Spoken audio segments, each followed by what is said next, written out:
ہمارے یہاں گجرات میں ایک اخبار شائع ہوتا ہے، نیوز پیپر، جس کا نام ہے گجرات ٹوڈے. جانتے ہو نا بھائی، پڑھتے بھی تو ہوں گے نا. جس کا نام ہے گجرات ٹوڈے، جس میں خبریں ہوتی ہیں، سچی بھی ہوتی ہے، جھوٹی بھی ہوتی ہے، وہ تو اللہ جانتا ہے. اخبار کی خبروں کا کوئی بھروسہ نہیں، اس کے سچے ہونے میں، اس کے جھوٹے ہونے کا امکان ہے. سچے ہونے کا بھی امکان ہے، جھوٹے ہونے کا بھی امکان ہے. خیر، میرا مزاج تو اخبار پڑھنے کا نہیں ہے، بلکہ جب کبھی کبھی، یہاں تو مجھے کبھی موقع ملتا ہی نہیں، لیکن جب کبھی کبھی گجرات ٹوڈے دیکھتا ہوں تو 2-3 چیزیں اس میں پڑھتا ہوں. ایک تو بودھ وچن، ایک تو حدیث جو آپ نے دیکھا ہوگا، اور ایک نیچے لکھا ہوتا ہے سرسریو. یہ 2-3 چیزیں میں دیکھتا ہوں. لیکن مجھے اس وقت آپ کو سمجھانا یہ ہے، قرآن کریم کی عظمت پر ایک غیر مسلم شاعر نے، یہ اخبار ہے 11/1/2013 کا، میرے پاس ابھی تک محفوظ ہے. اس میں غیر مسلم شاعر نے قرآن کریم کی شان میں کیا باتیں کہی ہیں.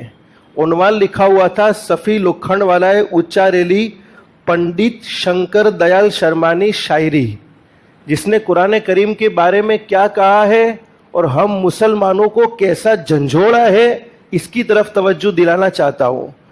وہ کہتے ہیں، پنڈت صاحب، عمل کی کتاب تھی، دعا کی کتاب بنا دیا. قرآن کریم عمل کی کتاب تھی، دعا کی کتاب بنا دیا. سمجھنے کی کتاب تھی، پڑھنے کی کتاب بنا دیا. قرآن تو سمجھنے کی کتاب تھی، پڑھنے کی کتاب بنا دیا. زندوں کا دستور تھا، مردوں کا منشور بنا دیا.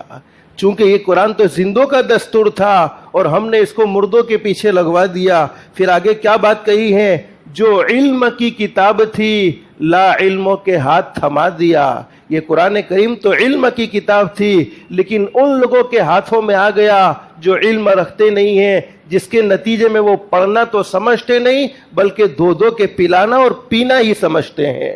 تو کیا کہا، جو علم کی کتاب تھی، لا علموں کے ہاتھ تھما دیا.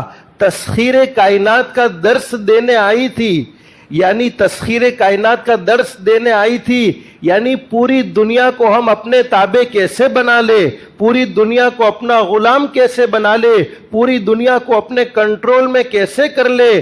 فرماتے کہ تسخیر کائنات کا درس دینے آئی تھی، صرف مدرسوں کا نصاب بنا دیا.